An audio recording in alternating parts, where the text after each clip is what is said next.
కష్టాలు అన్నటివి ఎల్లకాలం ఉండవు. ఎవరికి ఏ కష్టం వచ్చినా కూడా నా కథ గుర్తు తెచ్చుకున్నా. 16 నెలలు నన్ను జైల్లో పెట్టినారు. కేవలం రాజకీయంగా ఎదుగుతున్నాను అని ఒకే ఒక కారణంతో దొంగ కేసులు బనాయించారు. 16 నెలలు జైల్లో పెట్టారు. కానీ ఏమైంది? బయటికి రాలా?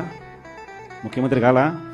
మహా చేస్తే వీళ్ళు ఏం చేయగలుగుతారు? దొంగ కేసులు పెడతారు, కాదండంలా బెదిరిస్తారు, కాదండంలా మహా అయితే 3 నెలలు లోపల వేస్తారు. అది కాదండంలా. కానీ ఏం చేస్తారు?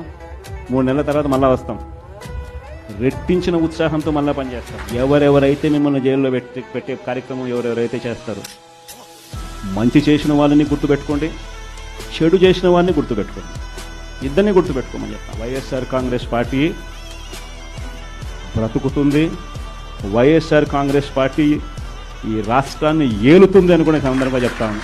మరో 30 సంవత్సరాలు